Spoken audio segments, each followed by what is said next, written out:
PF कर्मचारियों की बल्ले बल्ले हो चुकी है क्योंकि बहुत मजा आएगा। हेलो दोस्तों, फिर से स्वागत है आपका मेरे YouTube channel learning with Gopesh Bisht के साथ। मैं आज आपको बताऊंगा, ये ब्रेकिंग न्यूज है कि ईपीएफओ की तरफ से पीएफ कर्मचारियों के लिए बहुत बड़ी खुशखबरी है। वो खुशखबरी क्या है, मैं इस बारे में बताता हूँ। इस दिन खाते में आएंगे 42,000 रुपये।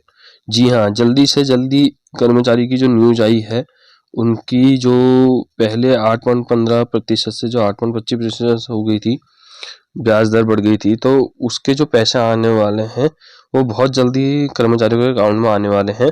तो इसके लिए बहुत जल्दी न्यूज़ आने वाली आई है। यहाँ पे दिखा रहा है कि ब्रेकिंग न्यूज़ जो आई है, तो आज मैं इसके बारे में थोड़ी चर्चा करते हैं। इस बारे में बताते हैं कि कैसे और कितनी पैसे आपके अकाउंट में आएंगे। इसमें तो 42,000 लिखा है और किस हिसाब से आएंगे इस बारे में मैं आपको बताता हूँ, ठीक है। ईपीएफओ पीएफ कर्मचारी की मौज हो गई है। जानकारी के मुताबिक दे कि केंद्र सरकार अब जल्दी ही ब्याज का पैसा अकाउंट में डालने वाली है। इस दिन तक पीएफ कर्मचारियों के खाते में 42,000 रुपये आ जाएंगे। मतलब कहना है कि केंद्र सरकार बहुत जल्दी ही ब्याज का जो पैसा है, जो बीच में बढ़ा था, इससे पहले जो वीडियो बनाई थी मैंने, उसमें बताया था कि ब्याज का पैसा कितना बढ़ा है करके, तो कितने परसेंटेज वो बढ़ चुका है, 0.10% करीब के आसपास वो आपका बढ़ा है। तो वो आप का जो पैसा वो आएगा, वो लगभग 42,000 रुपये। वो कैसे आएगा इस बारे में आपको थोड़ा बताऊंगा।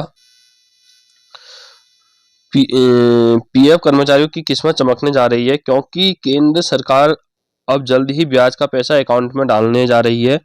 माना जा रहा है कि सरकार किसी भी दिन ब्याज का पैसा डालने पर निर्णय ले सकती है और किसी भी बड़ी सौगात की तरह होगा। अभी ये न्यूज आई है निकल के साइड से कि ये बहुत जल्द पैसा ये केंद्र सरकार डालने वाली है, ब्याज का पैसा जो है वो कर्मचारी के खाते में। तो ये निर्णय बहुत जल्द होने वाला ही है, मतलब लगभग ये फैसला हो ही जाएगा।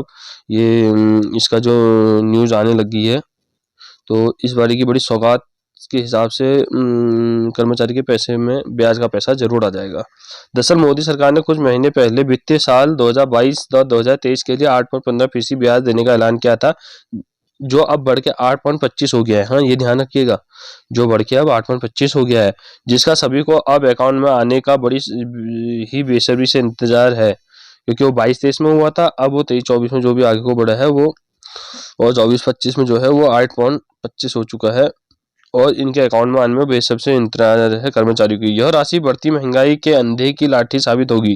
बोला कहने का है, जो इस तरह से महंगाई थोड़ा बढ़ रही है, तो उसी हिसाब से ये आपको कुछ ना कुछ कहीं कहीं ये पैसे रकम और पैसा ये आपके अकाउंट में आके आपका कुछ ना कुछ अंधे की लाठी साबित होगी। इसका मतलब एक वो है, कहावत कहते हैं कि जब जो मुश्किल आप पर आएगी, तो आपको उसका पैसा ही, जो ब्याज का पैसा ही, वो आपके लिए एक अच्छी मुसीबत का सामना करने के लिए वो पैसा आपके काम आएगा, ठीक है। इसका कहने का मतलब है, सरकार ने ब्याज की राशि भेजने की तारीख का ऐलान ऑफिशियल तौर पर तो नहीं किया है, लेकिन मीडिया की खबरों में दिवाली तक का दावा किया जा रहा है, जो हर किसी के लिए किसी खुशखबरी की तरह है। मतलब वैसे तो इन्होंने ऑफिशियल तौर पर भी किसी ने वो नहीं करा है, मीटिंग में बोल के कहा नहीं, लेकिन हाँ, ये न्यूज़ आ रही है कि उन्हें मीडिया से तो कह दिया है कि हम बहुत जल्द ये पैसा इनके अकाउंट में डाल देंगे। तो इस तरह की न्यूज़ उन्होंने दी है मीडिया के थ्रू, क्योंकि मीडिया के थ्रू आई है, तो फिर कम से कम ये तो मतलब 80% तो कंफर्मेशन हो गया कि ये पैसा आएगा ही आएगा। जानिए ब्याज की कितनी रकम आएगी अकाउंट में। अब सभी के मन में सवाल पनप रहा होगा, पीएफ कर्मचारियों के ईपीएफ खाते में कितनी रकम आएगी, पीएफ खाते में कितनी रकम है, इस बारे में आप कैलकुलेशन करेंगे। वैसे 3 साल बाद सरकार इतना ज़्यादा यानी 8.15% ब्याज दे रही है, तो ये थोड़ा सा 25 हो गया था। अब ये पुराना वही वाला बता रहा है 8.15 वाला, तो लेकिन फिलहाल अभी उसी का हिसाब से जो गणना हो रही है, अभी इसके बारे में बताते हैं। इसके बाद से सभी के मन में प्रश्न उठ रहा है कि कितना पैसा हमारे पास आएगा, जिस कैलकुलेशन को हम समझाने वाले हैं। दरअसल आपके पीएफ अकाउंट में अगर 5 लाख रुपए जमा है, तो फिर 8.15% ब्याज के हिसाब से करीब आपके 42,000 रुपये के ट्रांसफ़र की जानी संभव मानी जा रही है। मतलब कि अगर 25 के हिसाब से देखा, 8.15 के हिसाब से देखे तो पुराना हो, तो 5 लाख रुपये अगर आपके अकाउंट में जमा है, तो 8.15 के हिसाब से आपको करीब 42,000 रुपये इसमें मिलेंगे। 42,000 रुपीज़ आपको ट्रांसफ़र होने की राशि आपके अकाउंट में आने की संभावना बनी हुई है, ठीक है। इसके अलावा आपके ईपीएफ खाते में अगर 4 लाख रुपये जमा है, तो फिर 8.14% ब्याज के रूप में करीब 33,000 रुपये राशि प्रदान करने की संभव मानी जा रही है। मतलब कहने का मतलब अगर 4 लाख है, 5 लाख से 1 लाख कम है तो फिर भी 4 लाख आपके उसमें, तो 8.14 के हिसाब से ही आपको ब्याज में 33,000 रुपीज़ आपके अकाउंट में आने की संभावना है। ये 4 लाख 5 लाख बढ़ते रहेगा तो फिर 8.25 भी हो जाएगा, ठीक है। उसके हिसाब से आपका जो ये है, इस हिसाब से आपका पैसा बढ़ते रहेगा, ठीक है। और फीस के ब्याज के हिसाब से आपको मिलेगा, वो आपका पैसा आपके अकाउंट में आएगा। जाने कैसे करे पैसा। पीएफ कर्मचारी को कितनी ब्याज की रकम मिली, यह आप आराम से चेक कर सकते हैं। पैसा चेक करने के लिए आपको किसी भी धक्के खाने की ज़रूरत नहीं है, मतलब इधर उधर जाने की ज़रूरत नहीं है, घर बैठे भी इसको चेक कर सकते हैं। इसके लिए आप पहले प्ले स्टोर से उमंग ऐप डाउनलोड कर लें, जहाँ पर आप सिंपल तरीके से पैसे चेक कर सकते हैं। इसके अलावा भी आप ईपीएफ की अधिकारी वेबसाइट में जाकर ब्याज की रकम चेक कर सकते हैं। मतलब कहने का मतलब है, जो मैं उमंग ऐप के बारे में आपको बता रहा हूँ ऊपर, तो पहले वाली वीडियो में बताया था उमंग ऐप को कहाँ से डाउनलोड आपको प्ले स्टोर से करना है। उसमें आपको सारी जानकारी मिल जाएगी, जैसे भी आप जो जो करना चाहते हैं वो सब मिल जाएगी, ठीक है। वो जानकारी आपको मिल जाएगी सिंपल तरीके से। और इसकी एक ऑफिशियल वेबसाइट भी होती है, ईपीएफओ करके भी आप सर्च करोगे कंप्यूटर में तो या मोबाइल में चेक करोगे तो वो आपको दिखा देगा कि ईपीएफओ का ब्याज की रकम आप चेक कर सकते हो।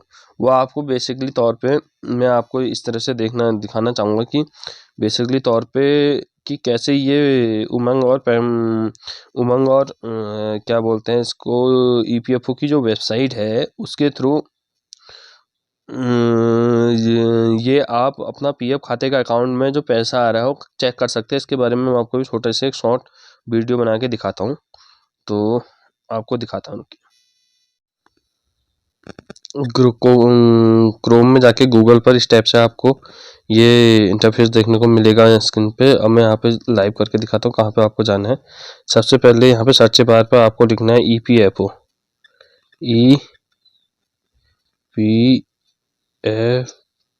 ठीक है। ये क्लिक करने के बाद सर्च बार पर क्लिक कर देना है। जैसे ही सर्च बार पर क्लिक करोगे तो यहाँ पे आ जाएगा एम्प्लॉय प्रोविडेंट फंड ऑर्गेनाइजेशन, इसको आप क्लिक करोगे। ये जैसे ही आप क्लिक करोगे ये आपका इंटरफेस देखने को मिल जाएगा, ठीक है। इसको थोड़ा सा जूम करोगे, यहाँ पे सारी चीज़ दिखेगी आपको। एक्स्ट्रा रजिस्ट्रेशन, केवाईसी अपडेशन भी यहाँ से हो जाता है। उमंग ऐप भी यहाँ से डाउनलोड कर सकते हो। ईसीआर रिटर्न्स पेमेंट ये भी यहाँ से होता है। Online claim, member account transfer, ये सब होता है। यहाँ से ट्रांसफ़र भी होता है, क्लेम भी ले सकते हो आप, पीएफ एडवांस में निकाल सकते हो। जो चीज़ आपको करना है ये online claim, member account transfer करके दिखा सकता है। ई पासबुक जो है वो यहाँ से डाउनलोड हो जाएगी, ठीक है। Performance of the establishment, performance जो आपकी है वो एस्टेब्लिश यहाँ की सब दिख जाएगा इसमें भी। और श्रम सुविधा कॉमन, ईसीआर, ईपीएफओ, ईएसआई भी यहाँ से मिल जाएगा। ईपीएफओ की जानकारी, ईएसआईसी करके नाम की भी जानकारी आपको यहाँ से मिल जाएगा। तो हमें जो मेन चीज़ जो हमें करना है वो उसके बारे में थोड़ा सा जानकारी आपको दे देता हूँ। यहाँ पे थोड़ा सा इसको जूम आउट करो, यहाँ पे बहुत सारी चीज़ें हैं, थोड़ा इसकी जानकारी भी देता है। एस्टेब्लिश रिपोर्ट कार्ड यहाँ से हो जाएगा। प्रिंसिपल एम्प्लॉयज भी हो जाएगा। पेंशन पोर्टल यहाँ से पेंशन दिख जाएगा। लाइफ सर्टिफिकेट का मोबाइल ऐप भी यहाँ से डाउनलोड हो जाएगा। ईडीएलआई पेंशन कैलकुलेट भी यहाँ पे से कितना पेंशन आपका आ रहा है ये भी यहाँ से कैलकुलेट हो जाएगा। टीआरएन नंबर क्वेरी रिसर्च यहाँ से हो जाएगा। इंटरनेशनल वर्कर हो गए तो वर्कर पोर्टल, इसके बारे में तो आपको इंटरनेशनल के वर्कर पोर्टल के बारे में यहाँ से जानकारी मिल जाएगी। तो हमें मेन चीज़ जो है हमें देखना है पहले ई पासबुक, वहीं से हमें सारी चीज़ें पता चलेगी। तो इस पासबुक के लिए हमें कहाँ पे जाना पड़ेगा, इसके लिए बायो स्टेटमेंट रजिस्ट्रेशन, केवाईसी के नीचे ईसीआर रिटर्न के जस्ट नीचे ऑनलाइन क्लेम ट्रांसफर के दाहिनी तरफ ई पासबुक आपको दिख रही होगी, इसमें क्लिक करिएगा। जैसे ही आपको क्लिक करोगे तो यहाँ पे दो चीज़ मांगेगा। यहाँ पे आपका यूनिवर्सल अकाउंट नंबर मांगेगा जिसको बोलते हैं यूएन, वो आपका 12 डिजिट का होता है। इसको आप यहाँ पे टाइप करेंगे और प्लस यहाँ पे आपको पासवर्ड बनाया होगा अपने पीएफ के खाते। अगर नहीं बनाया होगा तो उसको आप फॉरगेट भी कर सकते हो, वो आपको फॉरगेट कहाँ से करना है वो मैं आपको बता दूंगा। आपको यहीं पे से अपना यूएन नंबर और पासवर्ड डालना है। ये कैप्चर जो यहाँ पे सामने दिखा है ये कैप्चर है, इसको आप अगर यहाँ पे समझ में नहीं आएगा तो इसको आप यहाँ से चेंज भी कर सकते हैं, ठीक है। ये रिलोडेड का ऑप्शन होता है, तो आप यहाँ से कैप्चर चेंज करके भी आप यहाँ पे डाल सकते हैं। देखिए अब कैप्चर चेंज हो रहा है, यहाँ पे इसको क्लिक करते देखो चेंज हो गया एम। तो इस हिसाब से आपको यहाँ पे से यूएन डाल के आप साइन इन पर क्लिक करेंगे ये ग्रीन कलर में, तो आपका पासबुक का सारा पैसा दिखा देगा, कैलकुलेशन दिखा देगा वहाँ पे कितना पैसा आया है। यहाँ पे समझ में अगर नहीं आया है आपको, अगर कैलकुलेशन का पैसा अगर आपके समझ में नहीं आएगा तो आप बैक साइड में जाके यहाँ से भी कर सकते हो। लिखा है यहाँ पे ईडीएल पेंशन कैलकुलेटर, यहाँ से भी आप पेंशन कैलकुलेट कर सकते हो, ठीक है। ये आपका न्यू ऑप्शन आया है। पहले मैं आपको बताता हूँ कि आप पासवर्ड कैसे फॉरगेट कर सकते हैं। इसके लिए आपको online claim member account transfer पर क्लिक करना होगा। जैसे ही आप यहाँ पे क्लिक करेंगे तो आपको इसमें नया इंटरफेस देखने को मिलेगा, इसको आप ओके करिए। यहाँ पे दिख रहा है यूएन पासवर्ड, वही चीज़ मांग रहा है। कैप्चर ये ऊपर ये वाला कैप्चर आप जो मैंने आपको बताया था ये कैप्चर आप डाल सकते हो यहाँ पे, ठीक है। उसके नीचे आ रहा है फॉरगेट पासवर्ड, दिख रहा है आपको यहाँ पे मेरी मोबाइल स्क्रीन पे आपको दिख रहा होगा फॉरगेट पासवर्ड। यहाँ पे आपको क्लिक करना है, फॉरगेट पासवर्ड में आपको क्लिक करना है। यहाँ पे अपना यूएन नंबर 12 अंकों का डालना है और यहाँ पे कैप्चर है ये W7GUR ये आपको दिख रहा है। जैसा ही कैप्चर है उसको यहाँ पे एंटर कर देना है, ठीक है। और यहाँ पे यूएन नंबर, तो इसके बाद जैसे ही आप सबमिट पर क्लिक करोगे बगल में सबमिट है तो आपसे नाम हम पूछेगा, ये चीज़ें पूछेगा, फिर आपका आधार कार्ड में एक OTP आएगा जो आधार कार्ड से लिंक है, उसमें एक आपका OTP पूछेगा और वहाँ से आपका एक पासवर्ड बनेगा, ठीक है। जैसे ही आपका वो पासवर्ड बनेगा तो फिर आपको बैक जाके वहाँ पासबुक में, एक तो पासबुक में लॉगिन करना पड़ेगा। अगर आप कोई क्लेम निकालना चाह रहे हो या आपको एडवांस में पैसे की ज़रूरत हो, आप यहीं पे से ऑनलाइन क्लेम के थ्रू यूएन पासवर्ड डाल के अंदर से क्लेम कर सकते हो, ठीक है।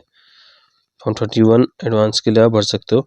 यहाँ पे नीचे जो है थोड़ी थोड़ी चीज़ें हैं, ट्रैक एप्लीकेशन स्टेटस और पेंशन और हाइजर बेच, ये आपका ट्रैक करने के लिए है हाइजर पेंशन का कि कितनी पेंशन बढ़ी है करके, इस बारे में आप ट्रैक कर सकते हो। जो आपने एप्लीकेशन फॉर्म हाइजर पेंशन के लिए भरा था तो उसके लिए भी यहाँ से चेक कर सकता है। एक्टिवेट यूएन यहाँ से कर सकते हो। नो योर यूएन, अपना यूएन का पता नंबर आपको नहीं पता तो आप यहाँ से जान सकते हो। Direct UN allotment by employ के द्वारा आप डायरेक्ट यूएन नंबर भी जान सकते हो। Death claim filling the beneficiary, death claim का भी यहाँ से आप ऑनलाइन के थ्रू माने से पैसा निकाल सकते हैं। UN allotment for exiting PF, UN allotment के बाद छोड़ने की भी डेट, आप पीएफ छोड़ा हुआ है उसकी भी एग्जिटिंग डेट डाल सकते हो आप ऑनलाइन के थ्रू, ठीक है। ये हुई आपकी बेसिक जानकारी, बहुत आपके काम आने वाली है। प्लीज़ ये वीडियो तक आपके लास्ट बनने के लिए आपका धन्यवाद और मेरे चैनल पर यूं ही बने रहना और मेरे चैनल को लाइक सब्सक्राइब ज़रूर करिएगा। और इसके बाद मैं आपको जानकारी अगली वीडियो में बताऊंगा कि बाकी जानकारी उमंग ऐप के द्वारा भी आप कर सकते हो। अभी मैंने EPF की ऑफिशियल वेबसाइट के द्वारा आपको बताया था, ठीक है। तो मिलते हैं नेक्स्ट वीडियो में।